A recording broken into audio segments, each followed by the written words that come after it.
Welcome back, everyone. Episode 16, Stewards Room Part 2. We apologise for our short break, but it has been obviously a bit slow with no F1 races, and it has been quite slow on news until this week. But as usual, we do appreciate everyone who's been getting involved, whether it's comments, views, likes, anything, to be fair. We do really appreciate it. But we have finally got some F1 news, haven't we? Yeah, and big news it is.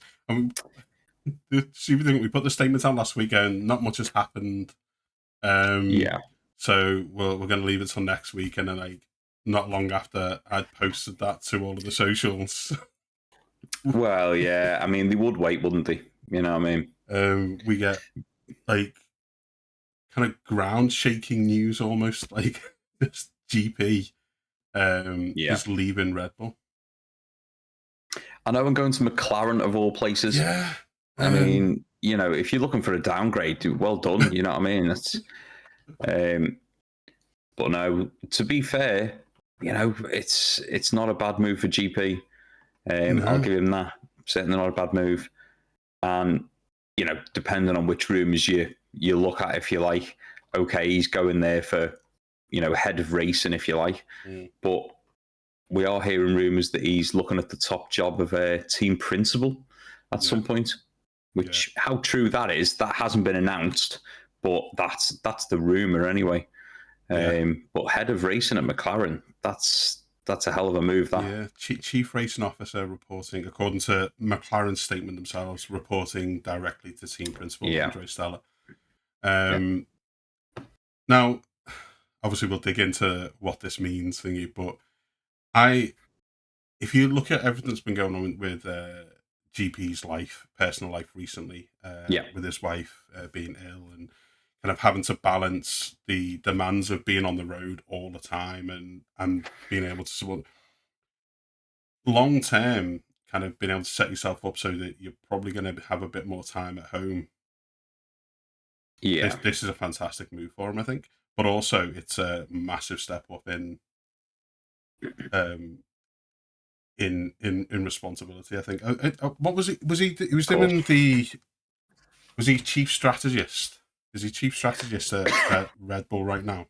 But he's also... No, he was classed at head of racing, is what he was classed as at Red Bull. That was what he moved to in the past 12 months. That was the one, yeah. But he was keeping his seat with, obviously, as Max's race engineer as well. So he was trying to balance two things and his family life as well. It's been a very, very busy time for him. And he seems like one of those very well-rounded guys in the pit who's got a lot of experience. He's very, very level-headed, even under pressure. Yes. So for McLaren, this is a big swoop. Of course. It's a big kind of take for them.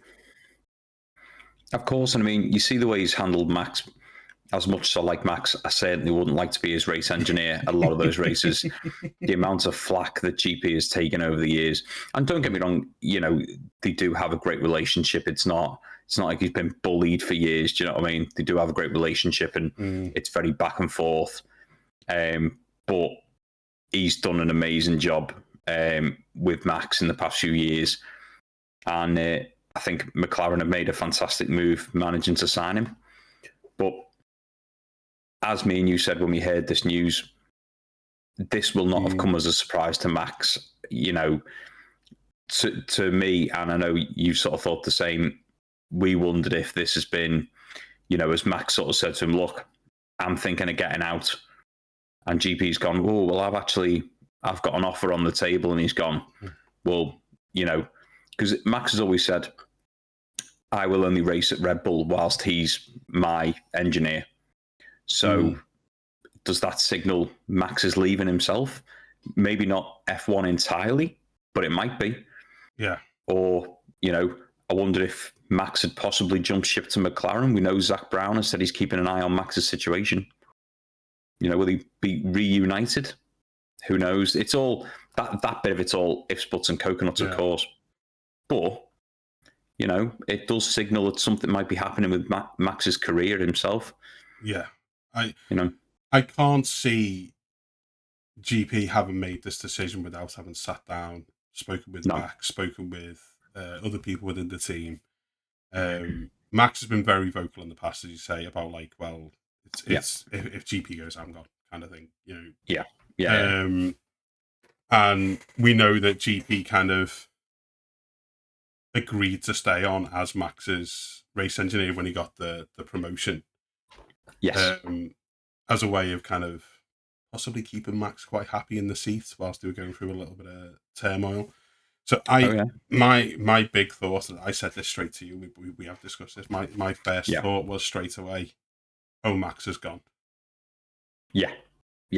That's it. I think this the conversation is, hey, I've been offered this, and Max has gone. Yeah. Don't wait around. Take that, because I'm gone. Well, the thing is, as we've sort of said, obviously, GP isn't due to start at McLaren until 2028. So really, you'd think he'd be on gardener leave pretty much most of 27. So it does make you think, as Max said, look, end of the season, I'm out. So, you know, let's enjoy the rest of the season together, and then I'm gone anyway. Obviously, it doesn't mean Max can't change his mind and jump ship to another team. But we'll have to wait and see on that one. But Max obviously has got exit clauses for his contract, and I can't see him wanting to race at Red Bull without GP, if I'm perfectly honest. No. With the car the way it is, and he's not happy already, to then lose like his race engineer, and like I don't think there's anybody out there that could handle Max the way the GP does. The relationship there is phenomenal. I honestly think Max is looking at the clauses in his contract, which are performance-based clauses, and that car is not performing well. Although the FAA have made some calls regarding the engine, which we'll come to a bit later on, I'm sure. I know some people might be listening going, oh, well, surely GP can just make independent decisions. It's his career, blah, blah, blah. And I'm not saying he can't. I'm pretty sure he's probably gone, I really want to do this. And he probably would have gone regardless of what was going to happen with Max anyway, because it's a massive step. But the conversation's probably been had. There's no way Max was sideswiped by this. No. There's no way he didn't know about it. I do think it's very much a, hey, this has come up for me. I want to take this. I'm going to go take this. And Max has gone, don't stress about it anyway, because and Max's clause, he can walk away from Red Bull without worry whilst the performance is low. He can. He's not breaking contract. No one has to pay out his contract. It was the same performance clause as the other year, when people were worried that he was going to just kind of jump team to Mercedes, because he is contracted to the end of 2028. But he could just go, no, it's not working for me. The car's not there. And if anybody could take a year off the sport and come back without it really affecting him, it'd be Max. Oh yeah, without a doubt. So he could leave Red Bull end of this season, take a year out, go do Le Mans, go do his GT racing, get his GT team off the ground and really running. And then if a seat does happen to turn up at McLaren, which is something we can dive into again a bit later on, because there's rumours surrounding that. Zach Brown would bite his hand off. Of course, And for anyone who doesn't understand the concept of gardening leave, we're talking about GP going on gardening leave. Basically, if you're in a competitive sport, you do not want your competitors to be able to pinch your best talent with the current knowledge. So what they do is they agree gardening leave into contracts if you're going to a direct competitor. So in some cases, it's 6 months. In some extreme cases, it's 12 months. So when Adrian Newey left Red Bull, he effectively went on gardening leave and he couldn't start at Aston Bull until March. Which is why he was kind of behind the curve with the development of the car. I don't think someone in GP's role is going to be given 6 months. No. I think it's going to be the full year. 9 months minimum. Maybe. 9 months minimum. Because they're not going to want him taking all of his knowledge of the inner workings of the team, as well as all the technical know-how that they're going to... Of course. Yeah, of course. Collate during 2027. Yeah. So I can see him being on leave from the end of this season. Yeah. I think the other side of it as well is, as much as you can say, Max, the relationship between Max and GP, they have got a great working relationship and everything like that as well. But if you've ever watched them in interviews, they describe each other as being, GP describes Max as being his little brother. Mm-hmm. You know what I mean? They've got an amazing friendship outside of F1, as well as when they're on the track. So the thought of GP suddenly surprised Max, I can't see it at all. Do you know what I mean? This has been conversations that have probably gone on for a while, and it's been, right, well, I'm thinking of leaving anyway. Don't sweat it. Go for it. You never know. We might be reunited in future. Or, as we all know, Max has got a good relationship with Mercedes, with his GT car. So you never know where he'd end up. He might leave the sport entirely and we'll never see him again because he's enjoying other stuff elsewhere. Yeah. I think a lot of it will depend on, I suppose, one, what he's offered at what team, but also what the regulations are. Because if the regulations are going to stay roughly like this, he's not interested. No. And he's made that perfectly clear. And the FIA and Formula One are making a sort of show of him, if you like, of, oh, don't listen to Max. Look at what we're doing. And you're like, well, don't make the villain out of him. No. You know what I mean? That's not great. No. It's an interesting, because we were, just before we went live, I said to you as well, I was like, you look at it, they've lost like GP to a competitor. Yep. They've lost Red Bull, so they've lost Adrian Newey. Yeah. Well, what was thought there was going to be a competitor, it's not turned out that way at all. They've lost Helmut Marko, who was the guy in charge of race talent, essentially bringing everyone through. All the time. They've lost Christine Horner. Not to mention however many other backroom staff or whatever. Yeah. It feels like Red Bull could be in some form of trouble. Yeah. Because you mentioned as well about rumours of Hannah Schmidt. Yes, there's rumours of Hannah Schmidt moving over to Ferrari. Nothing is confirmed with that, though. It is pure rumours. So I'm not going to delve into that. I mean, that would be a hell of a loss to them as well, because she is a brilliant strategist. But if one thing Ferrari needs is strategists, let's face it, because right now they're just guesstimating everything with their crystal ball.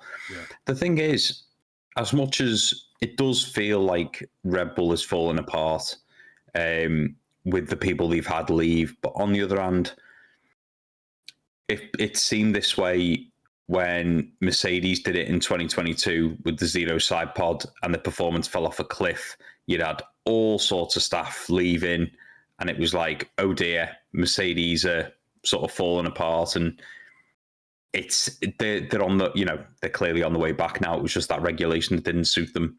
And whilst a lot of their talents did leave, clearly they've still managed to find other good talent. Do you know what I mean? Yeah, I mean, they had talent that left, but the big figures didn't really leave the Mercedes.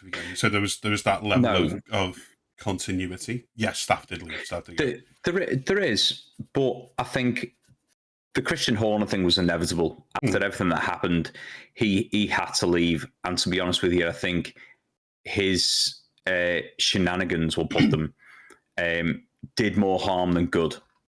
Even though he's done great things for the team, and I can't deny the things he's achieved over the years, I do think it was right for him to leave.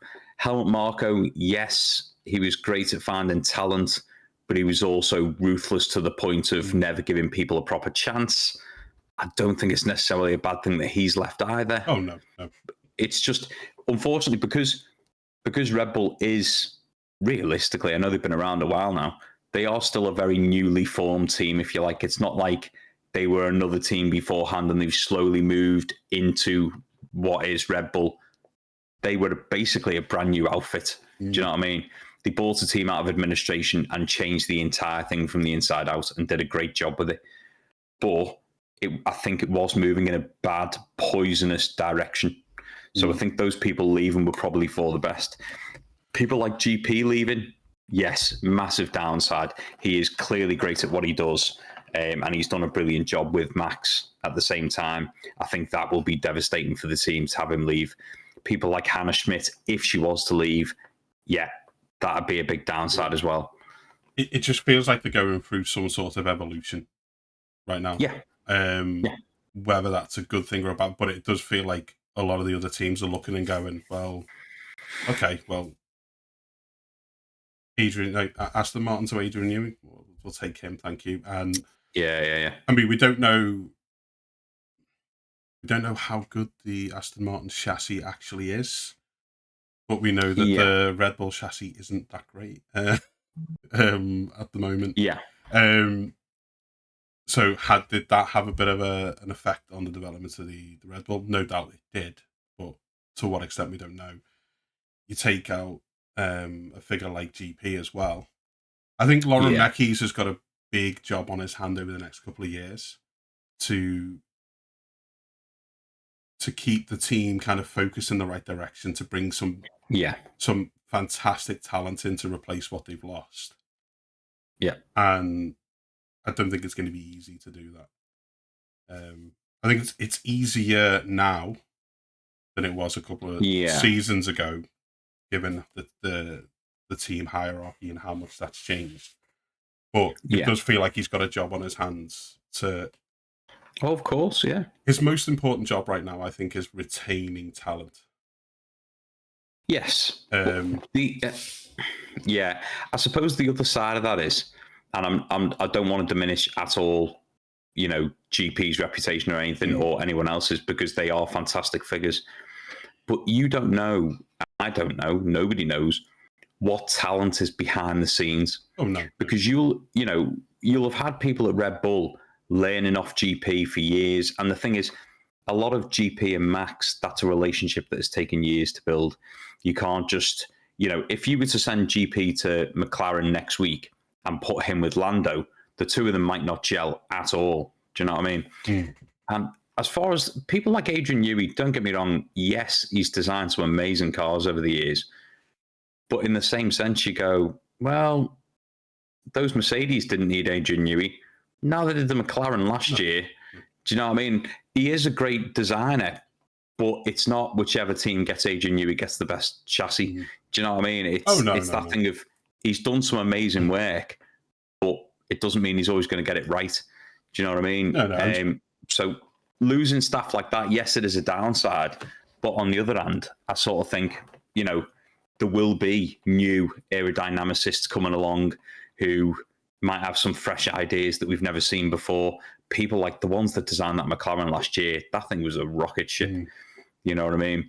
The Mercedes of, 2020, 2021 and leading up to that, unreal. Absolutely unreal. I think just you're right on point with no one knows what's who's been trained and who's coming through and what talent is there. The issue that I'm thinking of is when you start losing the big names. When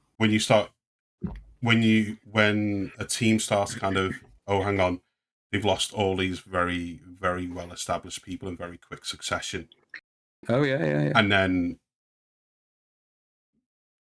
the ship can start to maybe just sway a little bit.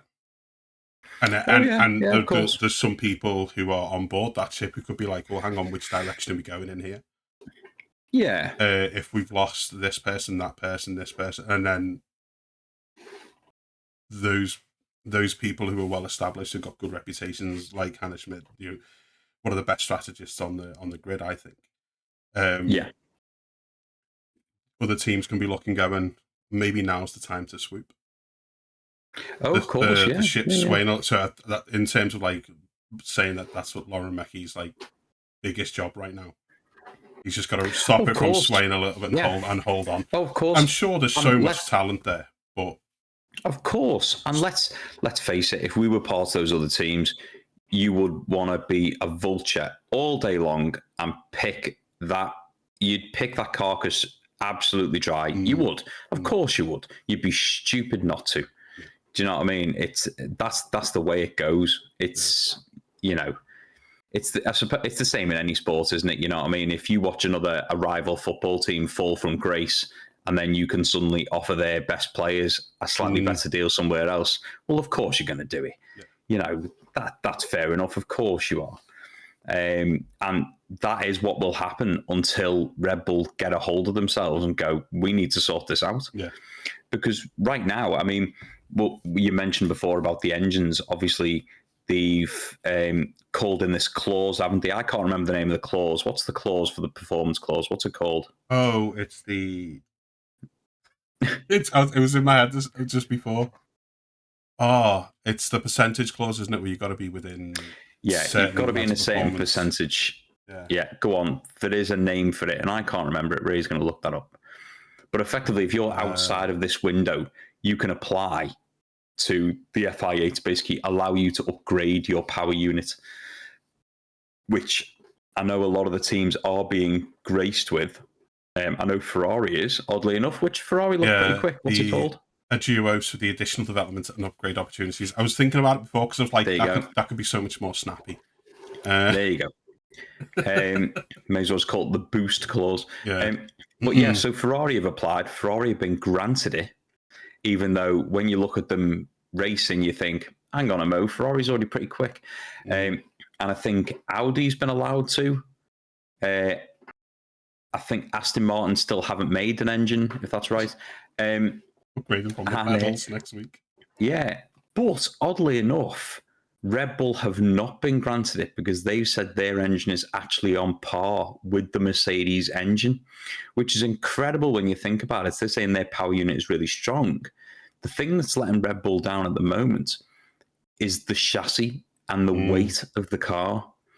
So what they're saying effectively is if we sort out the chassis, they could be challenging Mercedes, which is an incredible thing to think, really. When you look at their performances, it's not like they're just off the mark. With that statement, you would think Red Bull was chasing the Mercedes, not Ferrari. Yeah. You would, wouldn't you? Yeah. If Ferrari get an upgrade to that unit, this could be an incredible season. When I saw that Ferrari had been given the permission, I was like, okay, so everybody has, surely, surely every other team has been given permission to, and then like Red Bull haven't. I'm like, I don't even know how they're assessing this. Because the Red Bull, if they're saying it's down to weight, how much heavier is it? Because it hasn't looked particularly quick. Well, part of the problem is there's rumours flying everywhere. Somebody said they are one of the heavier cars. They're like 30 kilos overweight. But what they're saying is, from the looks of it, and if you when me and you have been watching the race, you look at how the Mercedes and the Ferrari and even the McLaren are managing tyres compared to the Red Bull. When you watch their onboards, their front tyres are shredded on the Red Bull. And it was like, when we had it last year, the McLaren looked after its tyres so well. It was unbelievable. And the Red Bull this year just seems to be, whether it is down to only the weight or whether it's down to if you go too quickly with that additional weight and the tyres aren't looking after themselves, you are just falling over yourself. That's a recipe for disaster, that. It's like wearing clown shoes. You're just going to trip up, aren't you? Yeah. So that's the way it is. So if the engine is 3% behind the best. Yeah. So what they're saying is that Red Bull engine, in comparative power, is within 3% of the Mercedes. Yeah. But the Ferrari isn't. even though the Ferrari is the only Yeah. car that's been able to keep up with them in a straight line. It's been able to fight them. Oh yeah. So were they 3.1% outside, and they were Do you know allowed what? to upgrade? Yeah, it does make you wonder what on earth is wrong with that Red Bull. Yeah. If the engine doesn't fall within the category of being allowed to do the additional.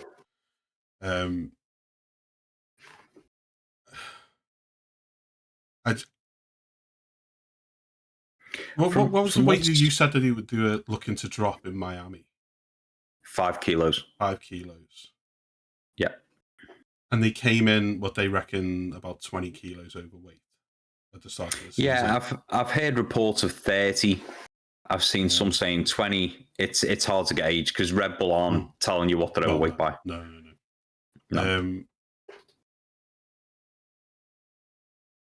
If they can sort the weight out, if they can sort out whatever is causing them to shred the tires. Yeah. We, according to that, we could see a 3-way battle. Oh yeah, of course. Yeah. At some point during the season. But the other thing as well, when it comes to like the performance in the engines and things like that, is they're having 3 different meetings during this break: the FIA and the teams and the engine manufacturers. The next one is the day this video drops on YouTube, so 15th and 16th of April. The FIA and the teams and the engine manufacturers are having a technical meeting over the 2 days to discuss how they can approach the engine deployment and all the engine issues and super clipping and battery power as opposed to internal combustion engine power. Yeah. So we're going to have some teams being allowed to do additional development on their engines, like Ferrari. Yep. And then by the time Miami rolls around, apparently, so they've got this meeting on the 15th and the 16th, and again on the 20th to ratify whatever decisions they've made.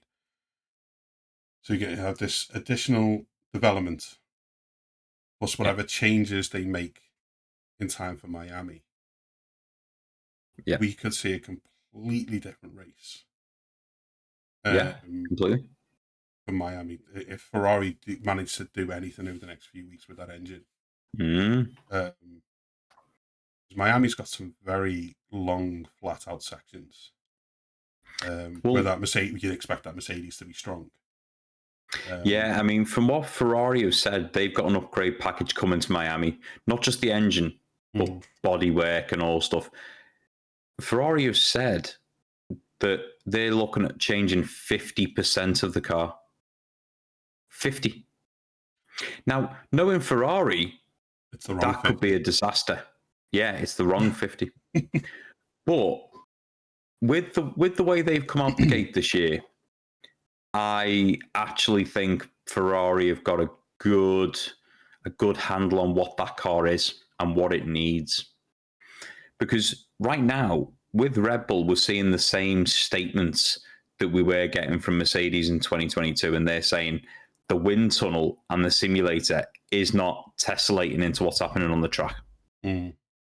So it looks like exactly the same issue where they're going, well, all of our data that we're getting, and it's suggesting this will work on the car, change this, is not corresponding with what's on track.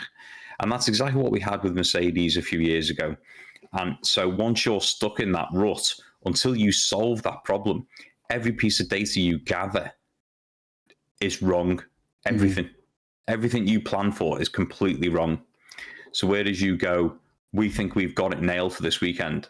Oh, look, we didn't calculate for the wind. Do you know what I mean? It's not great. Yeah, I think like you get in that situation, you just got to throw away any sim data that you get. You can only trust the real world data. If the sim isn't corresponding to what's happening in real world, you can't trust it. You can't go make decisions based on that. Now with Ferrari, my only worry is if they say they're going to change 50% of the car, last time they changed a tremendous amount of the car. They went from a championship contending car to a pile of bolts. They were like, "Oh, we're so close. We're going to change 90% of the car." And you're like, "Well, okay." Yeah. So they come in saying we're going to change 50. That makes me uncomfortable. Yeah. I'd be like, just change 10. Well, yeah. And if that works, change another 10. Well, exactly. Because if you change 50% and it kind of goes the other way, you do not know what didn't work. Yeah. Yeah. Completely agree. Yeah. So in my mind, I'm going, okay, well, do it over a few races. Come in, change this, change that. Yeah. That didn't work. Go back, throw something else on, and just keep going that way. Changing 50% of your car so drastically. I suppose the only thing you could look at there is when you say 50%, I mean, it might be 50% of the bodywork, and you go, well, all right, does that mean a slightly tweaked front wing and slightly tweaked side pods and maybe a bit of a different rear wing? And you go, well, all right, why not change? Also, the problem is saying, okay, we'll only change the front wing. Okay, but if the new front wing has been designed to only work with those new side pods, you're going to get false data, aren't you? Same with the rear wing, same with the barge boards, and if you've designed all these new parts and they all work together, what you don't want to do is replace 15%, and then it's rubbish because it wasn't designed to work with that bit anyway, and that so It is just one of them, though, isn't it? Because like the front wing could work, but then how you've changed the barge boards and real data could not work. Yeah, of course. Yeah. Yeah, it's. I get exactly what you're saying, because like if they've all been developed in conjunction, so you want that air to go exactly through here and to there. I kind of get that, but at the same time, I'm like, if none of it works, you don't know why. No. I mean, do you put all 50% on at once and then slowly strip away small pieces until you're back to the original car and you've already lost the season? Or you know what I mean? I mean, for all we know, this 50% change, if they do put it all on in one go, they might not. They might be saying we're looking at changing 50% of the car. They might do it bit by bit. They might try it the full 50% in practice one and then go, oh, hold on a mo. You know what I mean? We have no idea. But if they've got upgrades coming to improve that Ferrari and then they can adjust the engine, well, it could be an utter rocket ship. Yeah. Because for all we know, of course, Mercedes is going to bring upgrades. We all know it. Of course they will. They'll already have stuff ready for Miami, for Silverstone, you name it. You sort of think, for all we know, they have got no clue how to extract even more out of the car, or they could do what other teams have done and put upgrades on, and they take it backwards. Do you know what I mean? It's, for all we know, that Mercedes is at the pinnacle at the minute, and the only way from there is down. We don't know. And I suppose the other thing with the Mercedes is we don't know exactly what it's like when the wings are shutting when they should. Well, no. Yeah, I mean, I completely get teams like Cadillac and further down, basically getting all the development stuff, but the Ferrari one baffled me. Like, it really did. So like, if they can't, we want to see close racing up front. We want. Of course. It's been great seeing Lewis and Charles going at each other. And occasionally kind of mixing it up with Kimi and George, but once those Mercs are out front, they're kind of gone. So if we can get them bunched a bit closer, and Red Bull can sort out whatever the chassis weight or aerodynamic issues are, stop shredding the tires and get a bit closer. Oh yeah. Then that's going to be, and whatever changes come from this meeting this week. Oh yeah. Because sorry, go on. the thing is as well, let's not forget the last race result. McLaren were in the mix. Do you know what I mean? It wouldn't take much for McLaren to get that car up there. And if you're going to end up with podiums with Mercedes, Ferrari, and McLaren on all the time, it could turn to a really good three-way battle. Of course, I'd love to see Red Bull in that mix. I just don't believe they've got it in them this season. I really don't. I would love to see it. Of course, I'm a Red Bull fan. Of course, I want to see that. I just don't think it's going to happen. I mean, the biggest Mercedes upgrade I think they could bring is if they just cloned Antonelli. And that would be the best way, because we'd hear less whinging. I think there'd be better racing. And, well, I just like Antonelli, to be honest. If they could clone him, genius. I think the McLaren side of things, their problem is going to be reliability. Yes. Even if they make some steps with the car, with the chassis, because let's not forget, they've got the Mercedes engine, their own gearbox, but they've got the Mercedes engine. Lando is already on the limit on a couple of items on his engine. So if he takes any more of them for the rest of the season, it's penalties. Yes. Oscar's close to the limit with a couple of things as well, I think. So reliability will be the huge thing on McLaren's side.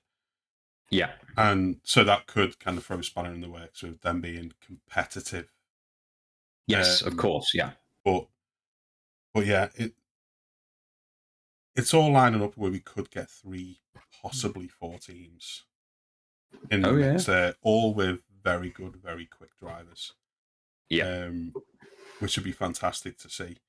But this technical meeting that they had, I read something earlier that there's a possibility of them looking at 2 phases for trying to fix the regulations, so to speak.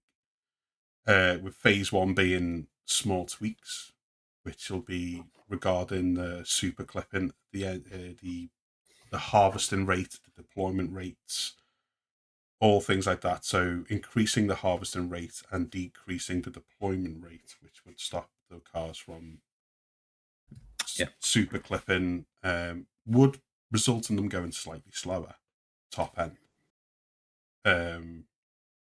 Because you've got, in order to have a slower deployment rate, you're not going to be able to get to the higher speeds, essentially. So yes. And then the phase 2 would be a longer, kind of a few months out at least, where they'd be looking at the balance of power in the engine. So that would give the manufacturers more time to respond to that phase, because right now it's 50-50. So looking to get more from the ICE side, so that they're less reliant on the battery side.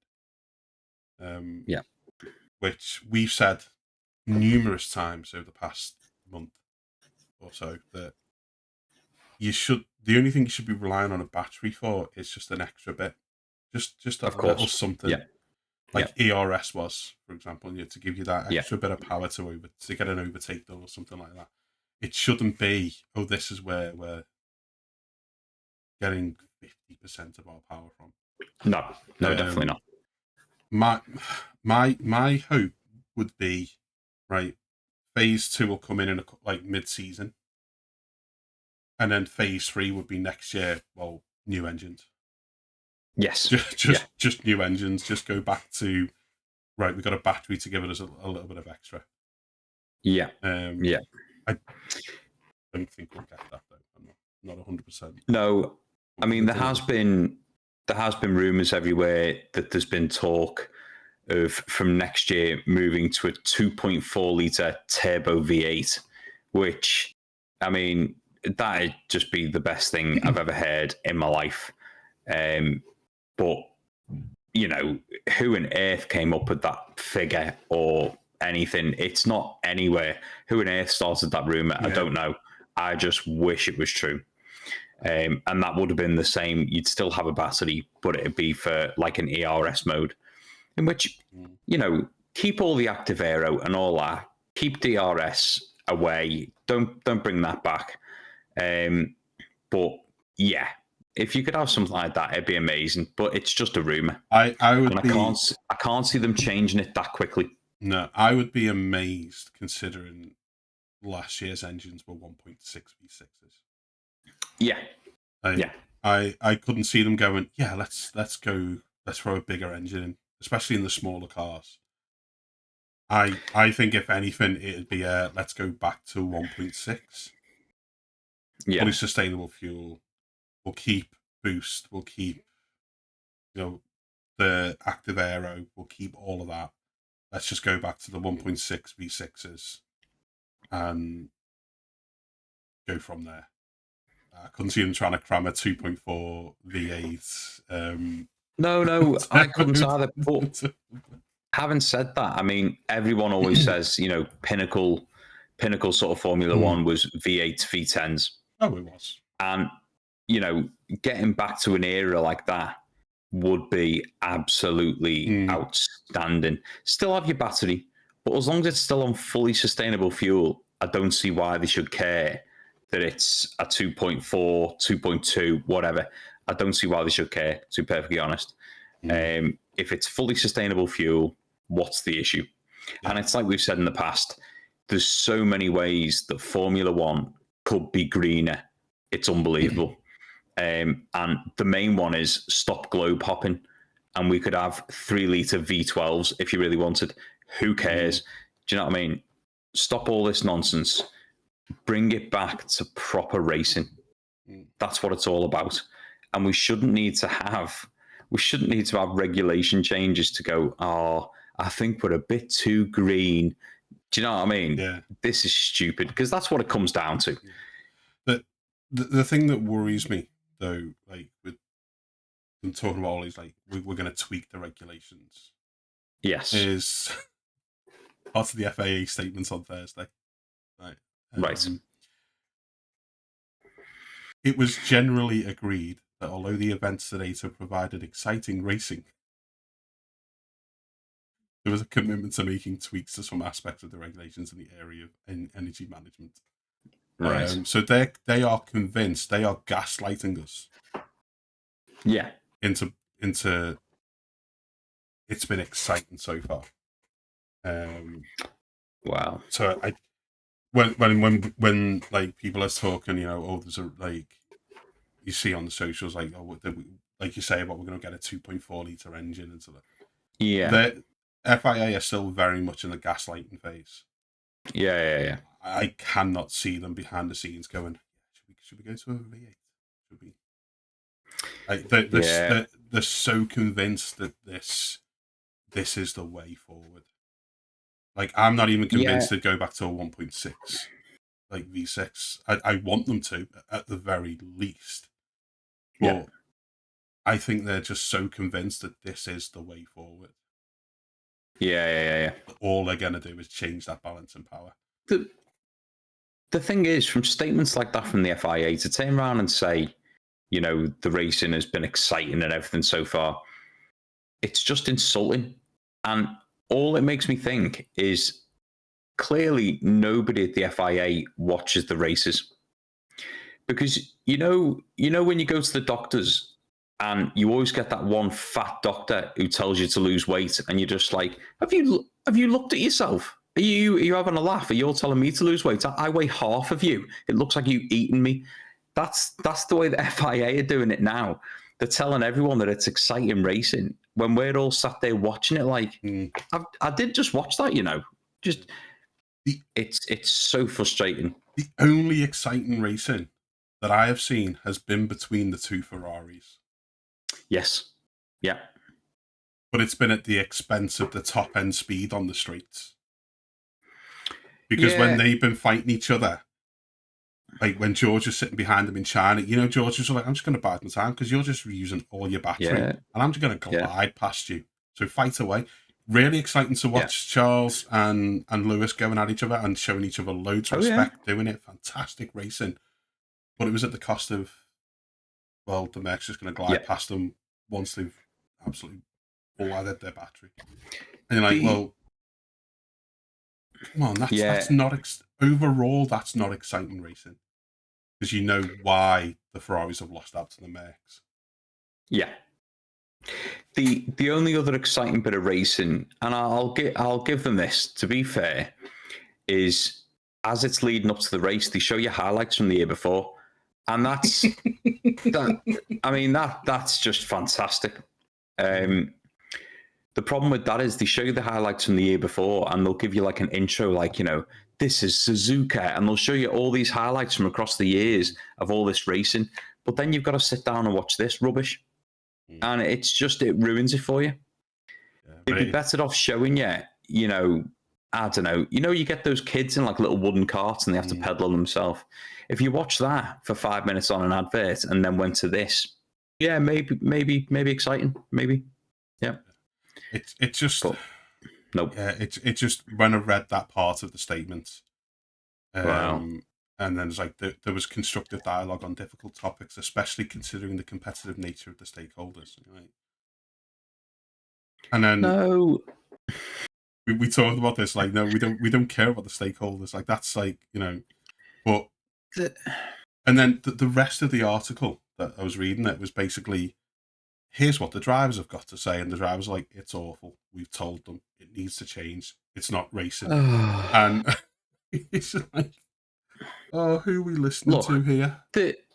The only difficult bit about this conversation is getting it through their thick head that nobody is enjoying this. It's pathetic. The FIA can put out whatever statement they want, and they can try and spin it however they want. People who are Formula One fans will not buy it. It's that simple. It's that simple. And I mean, did you see the head of it was I can't remember the fellow's name. It was the head of Formula E. I can't remember the fellow's name. I can't. I don't really follow the. No. He was on Formula One when the season started because Max had made his comments about Formula E, it being like Formula E on steroids. And he said, anytime Max wants to come and drive our car, he is more than welcome to try it out, right? He has now come out and said, Max is such an influential person in Formula One that since Max's comments of Formula E, it's something ridiculous, like an extra 55,000 people who have subscribed to their pages and their race viewings to watch. And you're like, he's not even driving in it. Yeah. But when you said the head of Formula E, I nearly sarcastically went Stefano Domenicali. Well, yeah. Like, no, bite your tongue. Yeah. Well, that's the thing. It's just they've gone the wrong way, and they know it, but they are too pig-headed to admit it. That's the problem. Yeah, that's the problem. I think it's going to be interesting to see what we get come Miami, because all I think we're going to see is higher recharge rate, lower deploy rate. That is the only thing I can see them saying, oh, we're going to do this, and then we're going to be watching them go down the straights at Miami. Yeah. I'm wondering if F2 cars could beat them in a straight line. Without a doubt, yeah. I just, it worries me. And like say, we hear these rumors like, oh, they're thinking about this engine, they're thinking about that. I don't think they are. We can hope, we can wish all we want, but everything that seems to be coming out of the FIA is just gaslighting. Yes. And I love, how long I've watched F1 for. Oh, I know. And I love the sport, but I kind of sit here going, if we've got these engines next year, am I going to be like, hey, dude, are we watching that 6 o'clock race? Or it's going to be, are we going to just watch that in the afternoon and just... Yeah. I completely agree with you on that. I never want to get to the stage where we go, are we going to watch the race later? And we go, yeah, I'm just going to record it. And we'll watch it late on in the evening, whilst we're just chatting away and ignoring it. I don't want it to get to that stage. We love watching the F1, and we have got up for all the races regardless of what time. And we put the effort in to do that. And I don't want to lose that passion for the sport. But if they're going to carry on going the way they're going, don't get me wrong, sports have always got to change. I completely understand why they've done what they've done. I wouldn't have gone that far. I certainly wouldn't have gone 50% on each. I think that's daft. And especially for a sport that is like a petrol head's heaven, if you like, I certainly wouldn't have made that decision. But I understand why they've done it. Fair enough. But don't then lie to your fans that they should be finding it exciting, or lying to the public that the fans are finding it exciting. Don't do that. Admit when you're wrong. Do you know what I mean? Even if they were to turn around and say, look, the teams have invested that much money into it. We have to keep these regulations. Okay, we can tweak them, but we have to keep them for 2026, 27 minimum. But they will change from 28 for the better. Yeah. And it will no longer be 50-50. And I would have nothing but respect for them doing that. And I would happily look forward to 2028. But in the meantime, don't call your fans liars and don't lie about the situation. No. It's disrespectful. Yeah. I can't stand that. Another thing that worried me, though, we watched that crash with Ollie Behrman, and we talked about it, and that closing speed between Behrman and Pinto, and it was. I mean, I still kind of like tense up watching it now, watching replays of it now, because that was a big hit. It was. And of all of the people in the paddock to come out and say, oh, we don't need to like overreact on this. Yeah, it was Ayo Komatsu. Yes, Haas's which I was shocked about. Team principal. It's like, oh, we don't want knee-jerk changes to the sport. Yeah. Now's the time to knee-jerk reaction, because a guy's just gone into the wall at nearly 200 mile an hour backwards. Yeah, 50 G's impact. Yeah. Your driver. Yeah. Yeah. He's lucky he only bruised his knee. Like, yeah. I that's shocking. I was kind of like, no, come on. Read the room a little bit. Yeah. Every driver's saying it's dangerous. Yeah, the thing that got me about that was Alpine actually put out a statement to defend Pinto, if you like, because he'd received that much hate online. And I can't understand why people gave Pinto hate for that, to be honest with you. No. Yeah, all right, maybe he could have been further to the right on the track. It wasn't his positioning that caused that accident. No. It was the closing speed between the two cars. I don't think there was any driver there to blame.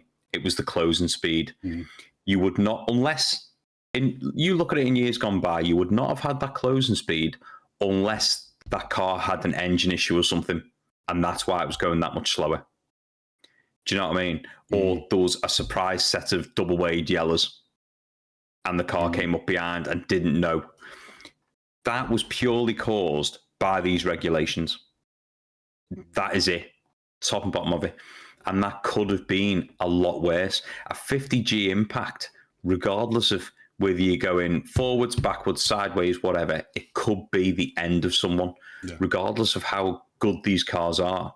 You've only got to look at Roman Grosjean a couple of years ago, burst into flames, when we haven't seen an F1 car split in half and catch on fire for a long, long time.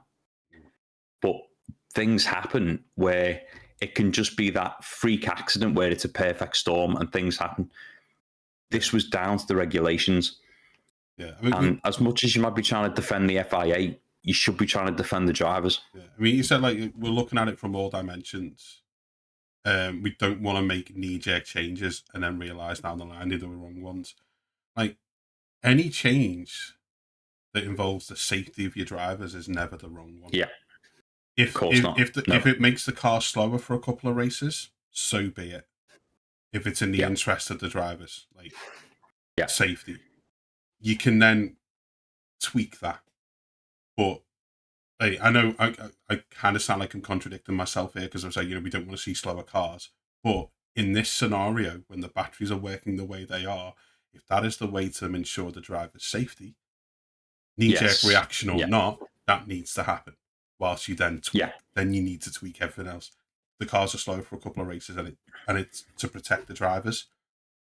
I'll just say, okay, don't like seeing the cars going slower, but after what happened to Ollie Behrman, I'd want to see a knee-jerk reaction that stops the batteries behaving the way they do.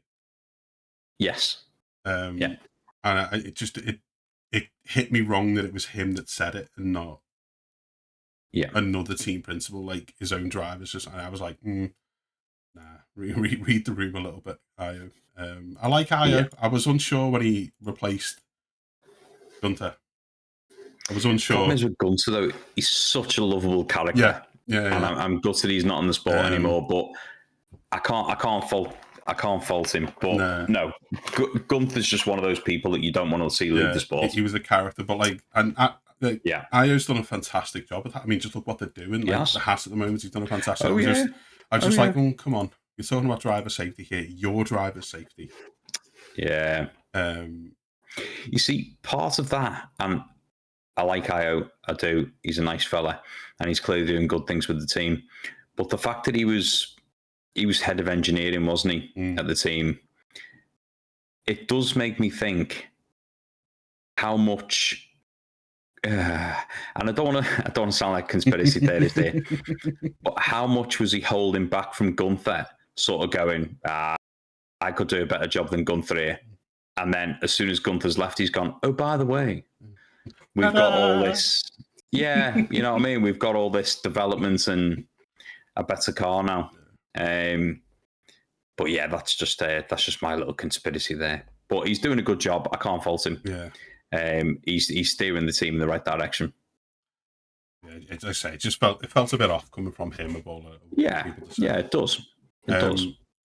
But moving away from the engine and performance and stuff, because we could slate the FIA on that for hours. When we just go round in circles. The other talk, and this kind of comes back to what we started with GP moving to McLaren, and then the talk of people moving around. What will Max do? What won't Max do?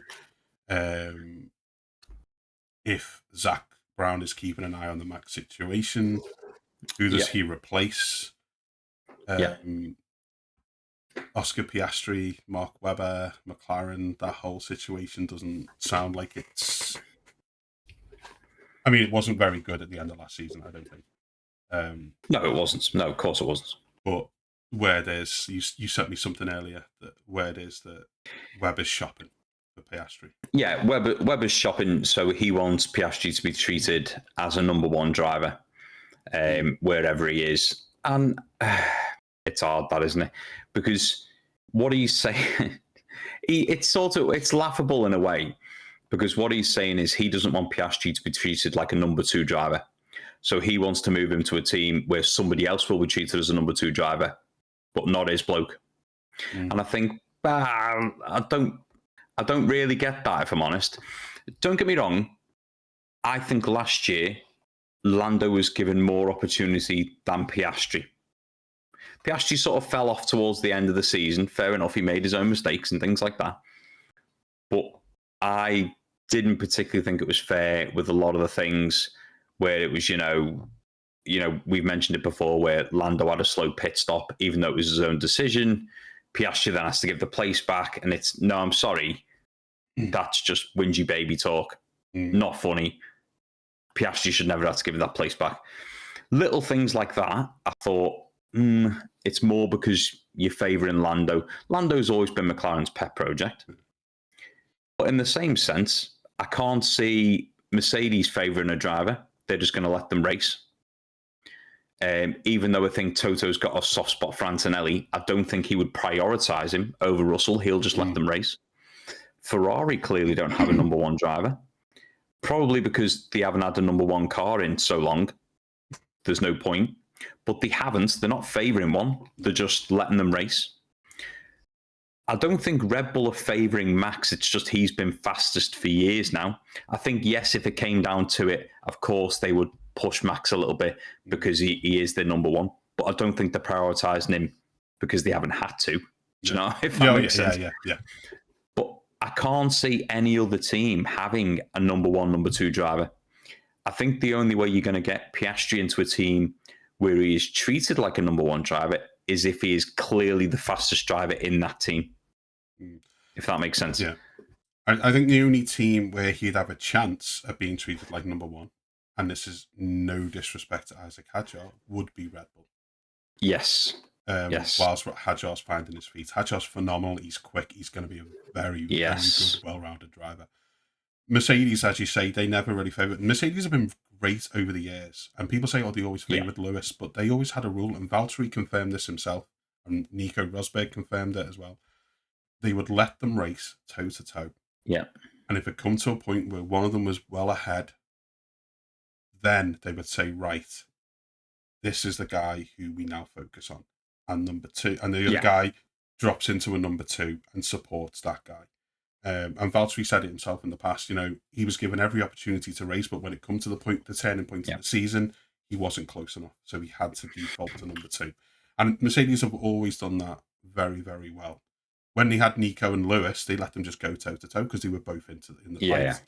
Yeah. So that's the way they've operated, and they've always done it very, very well. Ferrari have no reason to, because both drivers are looking very, very quick and can bring in the points. The issue with Mark Webber is,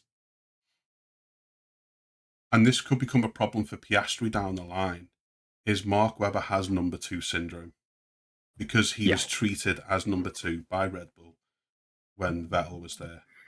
And let's be honest, he was a number two because Vettel was something special. Mark Webber was a quick driver. He was a phenomenally quick, very good, very talented driver. But there's only one or two races where he could really outrace Vettel. The rest of the time, Vettel would just eat him up. But I think he hates the fact that he was treated as a number two. Yeah.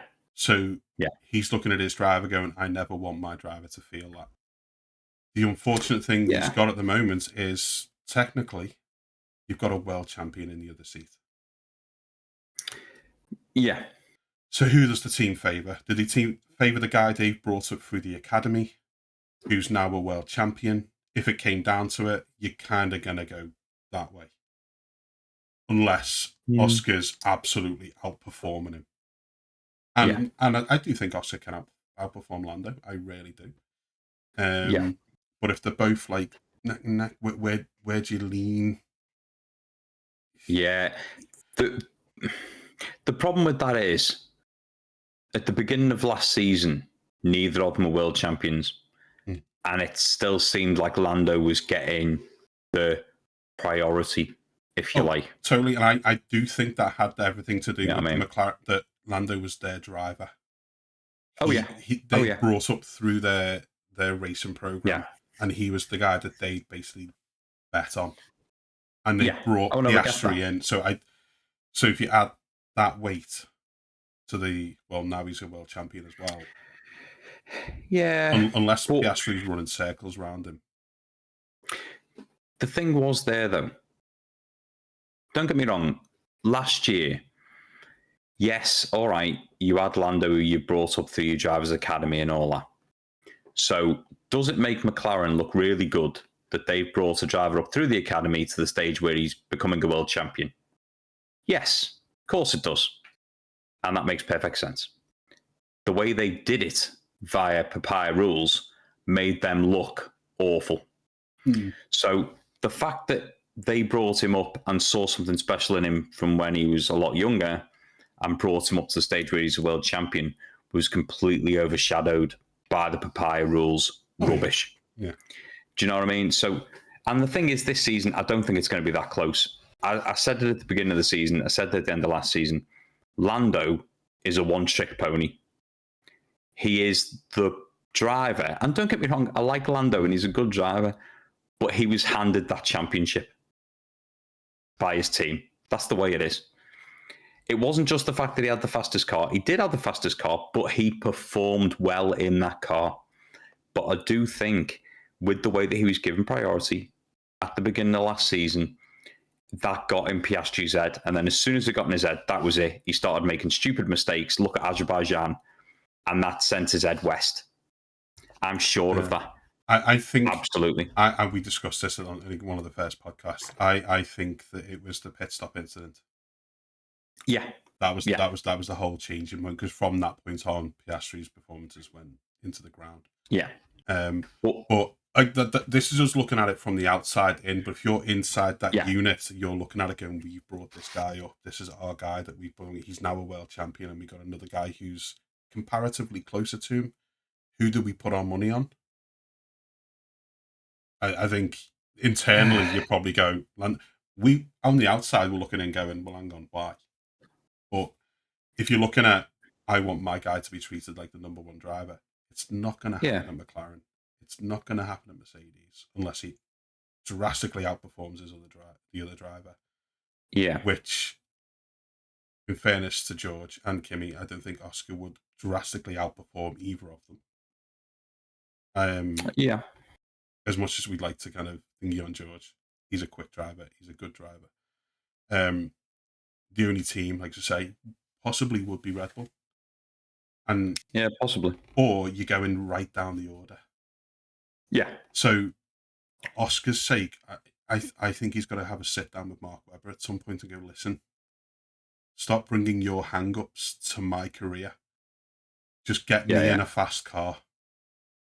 Yeah. Don't worry about the number one, number two. Get me in a quick car and let me do my thing. Do you know what, though? I think Mark Webber has made that statement based on feelings from last year. And I can completely understand why he's made them. However, looking at, Piastri's only been in one race and he performed fantastic in that car. Yeah. Well away from the way Lando is performing. So realistically, I think Mark Webber needs to just say to Piastri, listen, there's upgrades coming to the car and all that. All you need to do is keep your head down. Because, all right, he's not going to win a world championship this year, not unless they attach rockets to the side of the McLaren. It's not going to win a championship this year. Fair enough. But if Hamilton retires, let's say, because his contract is up at the end of this season, and we always thought he'd only go in there for 2 years to Ferrari, he might change that. He might extend it. There could be an open seat at Ferrari next year. So if I was Piastri, I'd be wanting to go, we're not going to win a championship this year, so number one, number two driver doesn't matter. I'm going to perform my absolute best to get the best seat possible for next year. And but even then, he's not going to be treated like a number one driver if he went to Ferrari. But like I say, I think Ferrari are pretty much, we'll just let them race. And then whoever wins, wins. Yeah. Do you know what I mean? I think that's the issue. That's what Mark Webber should be saying. But it's from what we're led to understand is Mark Webber's like, no, my guy needs to be number one. And so Oscar should be going to him and going, no. Get me in the room with the people who can put me in a fast car. That's all I care about. Because I will prove that I'm number one.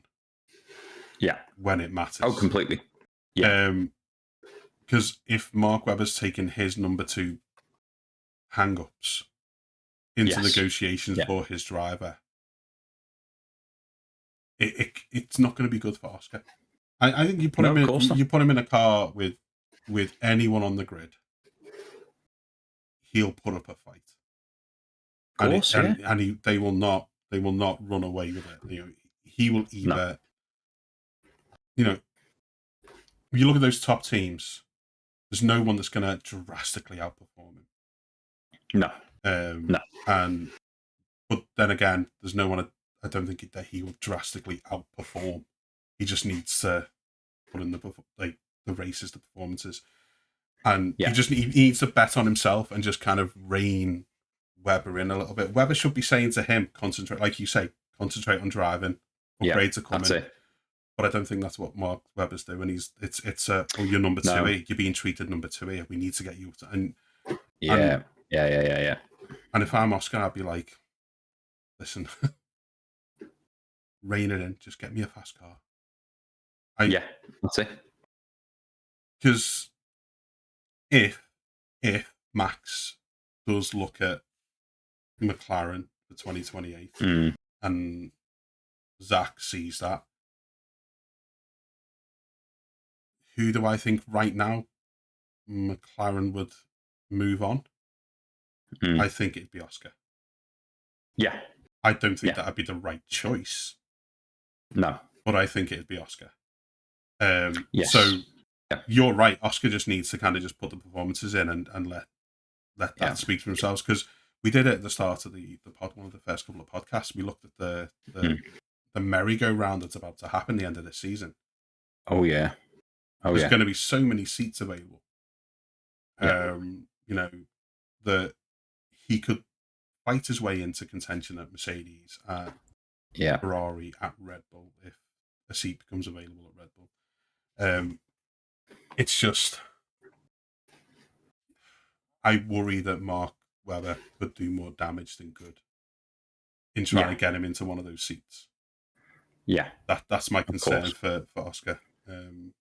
I think part of it though is the majority of managers of F1 drivers out there will all want their driver to be treated as a number one driver, as the best driver on the grid, as a lot of them speak like that because it's just what they do. Do you know what I mean? It's the same with anyone's manager. They always boast that they're the best of everything and all that.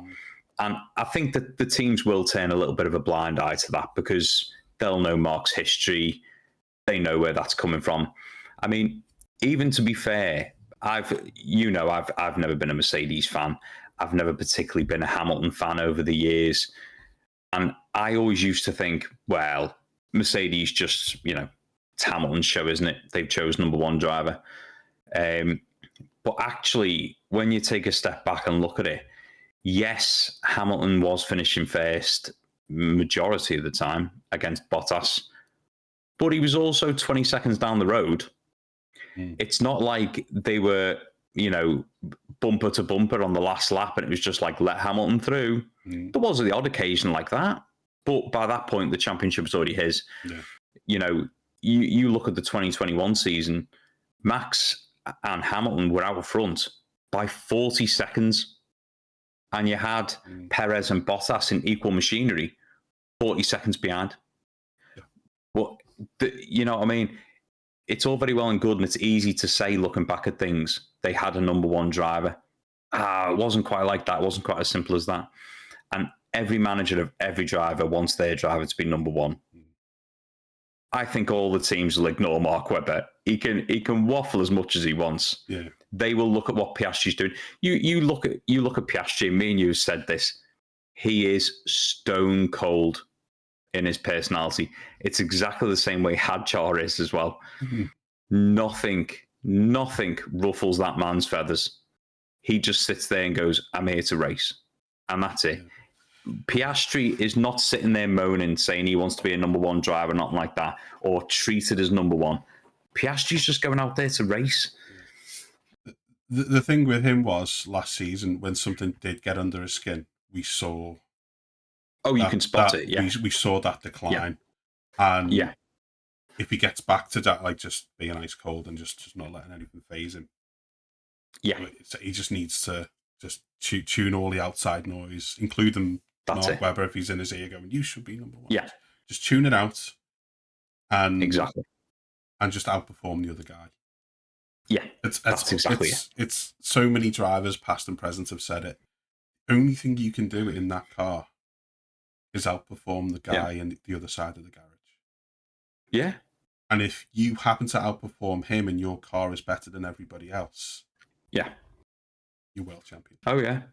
Of course. That kind of approach, or you'll get yourself into a bigger car, a better car, it's not a bigger car, a better car. And it's just, I think there's a lot of noise probably saying the wrong things in Oscar's ear. Of course. Around Oscar's kind of immediate presence that could be unhelpful. Yes. Yeah. It's interesting because you say, like, obviously if Lewis goes, there could be a seat at Ferrari, but then you look down the line. Yes. Ollie Behrman's like yep. properly outperforming. So come the end of the season, you could end up in a situation. Come the end of the season, we could end a massive situation where you've got the likes of, if Max says he's leaving and takes a year off, you've got an empty seat at Red Bull, but then you've got people like, what was it? Was it Piastri, Leclerc, Russell? If Hamilton leaves, there'll be a seat at Ferrari, and you've got people performing like Behrman. You're going to have so many free agents. I think it was like 14 of the drivers were out of contract, weren't they? I've just pulled it up. Yeah. So Piastri is locked in until the end of 27. Lando is up at the end of 26. Ferrari, Leclerc is still in a multi-year deal, but unspecified how long for. Hamilton is until the end of 26. Max is 28. That still says Tsunoda. That's daft. Tsunoda is no longer in his contract. Russell 20 will take him up to 27. Antonelli, through 26, but no longer. So he hasn't got a contract past 26. Don't need to worry about it. But yeah, he's not going. I don't think him and Lando need to worry. So Alonso is 26. Stroll is until his dad dies. Alpine is sorry. It does say Stroll is until. I'm sure his was 2026. Yeah, it was. Yeah, but let's face it, that'll get renewed. It's in his pocket money. Pierre Gasly, 28. Colapinto, 26. Yeah, I'm sure when we did it, there was like 20. Like out of the 22 drivers, 14 of them were up. Yeah. At the end of 2026, start of 2027. Behrman is an undisclosed multi-year term, apparently. So look at it. If Max decides the car's not got it and he doesn't want to wait around to see if another year will solve it, and he goes, if Hamilton doesn't sign a new deal, if Oscar wants out before the end of that contract, so say he wants to go somewhere new, and Max is on the table, McLaren aren't going to be bothered. They're just going to go, okay, not a problem. Yeah, you just go. But we could see a massive like merry-go-round of talent at the end of the season. My worry is, like I say, for Oscar, that Mark Webber makes too much of the wrong noise. Because I know, like, you look at it and go, well, we're signing this driver, but part of what the teams take into consideration is, but we've got to deal with his manager. Is it worth the headache? I get that. Yeah, and I think Oscar would be. But if I was Oscar, I'd be saying to Mark Webber, listen, just calm it for me. I think to be honest, that does bring us sort of up to date with the Formula One news, doesn't it? It kind of does. Yeah, all the other stuff is just like noise surrounding the break and. But I, at this point, must bring up the fact that obviously Max has been going into GT3 racing and he has been performing incredibly. And so it seems like other people are trying to follow in Max's footsteps. Yeah. So this week, Lance Stroll has gone back to GT3 racing. And he has done an incredible job. He has picked up, he picked up so many points in that. Oh, no, sorry, they're time penalties. So his team never actually finished the race. Now, that wasn't down to time penalties. That was because of a gearbox issue, to be fair. But just Stroll, so ignoring his other teammates, Stroll racked up 1 minute of penalties for failing to respect blue flags. He also copped 115 seconds worth of penalties for repeated track limit offences. So that is 175 seconds of penalties just for Stroll. The team. It was a combined like 460 seconds, something like that, for the entire team. And to make matters worse, the sister Aston Martin car, lapped them 12 times. Oh yes. Now, we're not saying it's all down to Lance Stroll, but jeez. No. Like, no. I'd be if I was Lance, then I'm one and done. I don't Do you know even know what? how if you I was can... Lawrence, I'd be done. I don't know how. Right,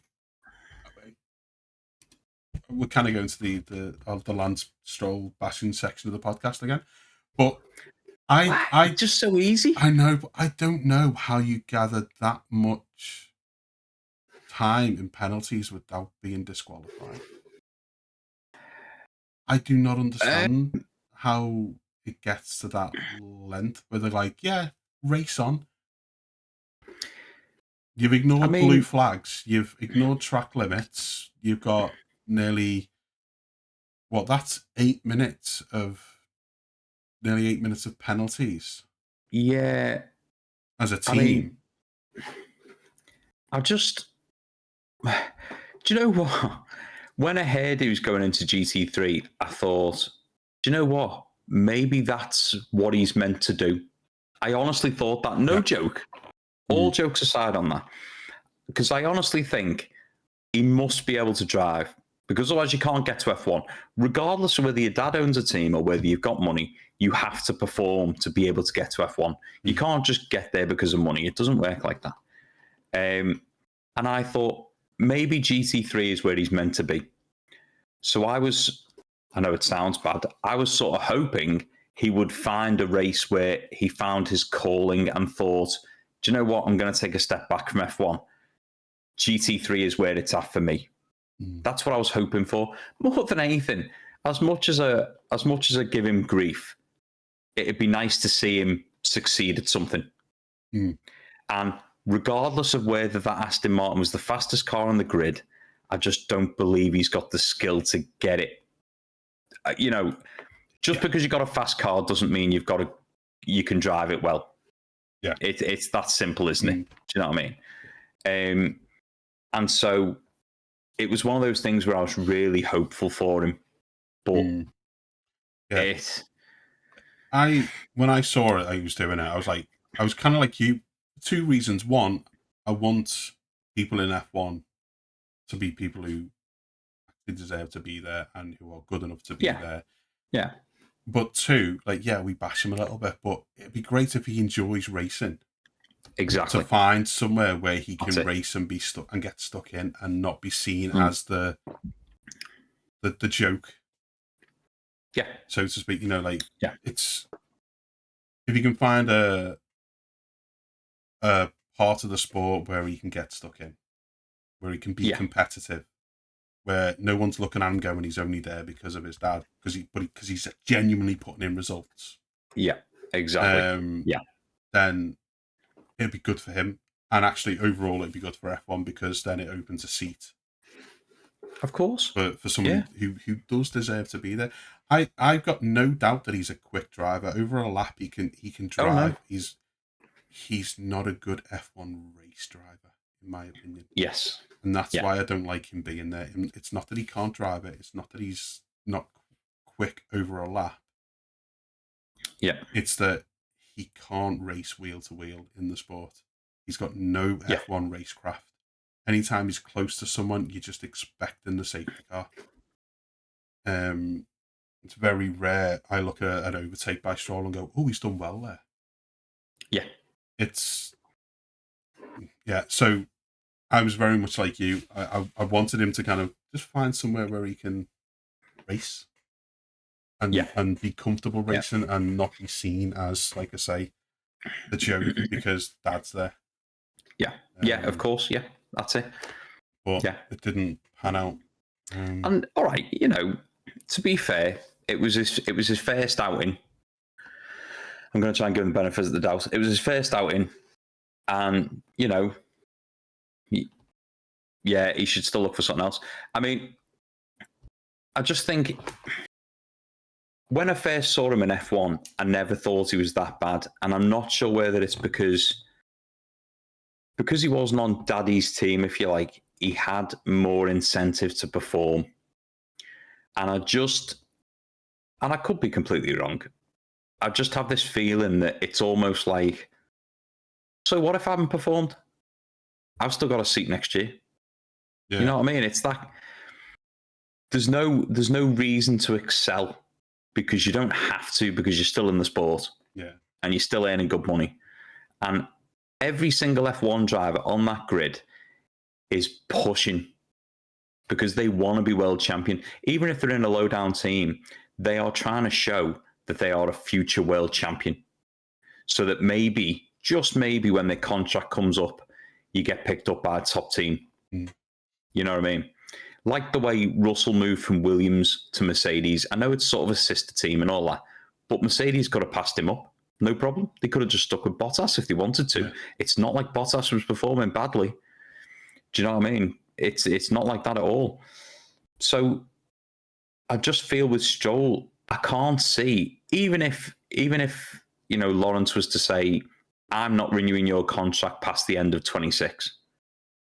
I can't see any team looking at Stroll thinking, oh, better swoop in. No. Do you know what I mean? That's the thing, isn't it? I said it like a few weeks back. He was on his way out of the sport before his dad bought Force India and effectively become Aston Martin. He was on his way out. And the only reason he is still in the sport is because Dad owns the team. That's it. Yeah. That's it. Yeah. And don't get me wrong, I understand we've always had paid drivers in the sport. Of course. But those drivers have still had to perform. Yeah. There's still clauses in their contract that says they've got to perform, and if they don't perform, well, the team keeps the money and they lose the seat. Yeah. So, like Perez has been a paid driver pretty much most of his career. But he's always performed. Well, exactly. 90% of the time he's performed. Yeah. So there's always been paid drivers, but he's just taken up a seat that he is. Fernando Alonso he was on the twilight. He's still a quick racing driver, but he's on he's over the twilight of his career. You know what I mean? He's kind of just chilling now, but he's still outperforming the young guy who's supposed to be the talented, one who could possibly win a title, according if you ask him. Yeah, but having said that, if that Aston Martin was a well-performing car, Alonso could still get it there. That's the thing, isn't it? Yeah. At the moment, yes, we're not seeing great performances, but that's because the car is awful. When Aston Martin have had good setups, even in recent years, Alonso has got absolutely every ounce of performance out of that car that is physically possible, and it's been great to see. And I think if you saw Alonso in, say, the Mercedes or the Ferrari, he wouldn't be left behind. He would be up at the front with the rest. He's just one of those drivers that can still squeeze every ounce of performance out of a car that is physically there. Even though he is much older than a lot of the drivers on the track, he's still a fantastic driver. If you're a potential future world champion, as Stroll likes to kind of think of himself,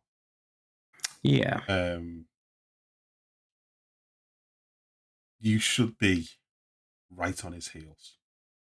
Of course you should. Or ahead of him every single race. Yeah. If you're 30 seconds down the road, or behind every single race, haven't got it. No. You just haven't got it. No. I would love his dad to say, no, okay, that's it, son. You had your time. Let's find you another class to run in. Let's go buy a team elsewhere, and you can run that, and let's find where you can actually compete.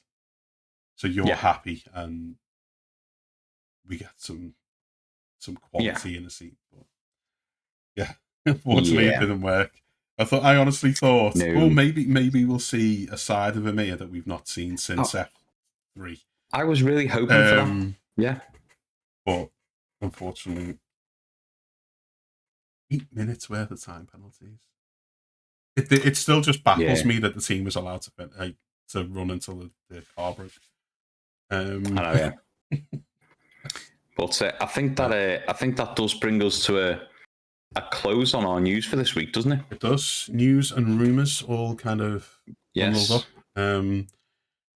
No race again for a couple of weeks. No. But obviously, we didn't put out an episode last week because there was literally no news. Yeah. So we did put nothing out. Now, next week, there will be an episode. However, we're doing something we've never done before. We're not going to tell you what it is. It's too exciting, right? So what it is, right, we've never done this before. So obviously, normally when we've done the podcast, we're both sat here and it's very easy. We're in our living rooms or my pretend workshop. And it's very easy to record. We've got our microphones, our headsets. It's very simple. Next week, we'll be recording an episode out and about. I'm not going to tell you where, you'll find out. But we've never done that before. We've got all the gear, but no idea. So it'll take a little bit longer to edit for us because it's not just going to be one continuously long recording like this is, because we don't edit the podcasts. All the silly little mistakes we make, all the misspoken bits, you get to see them regardless of how stupid it makes us look. So next week's episode will be a little bit different. But we hope you are going to enjoy it as much as I know we will anyway, because it's something a little bit different, but it will still be towards F1 and motorsport.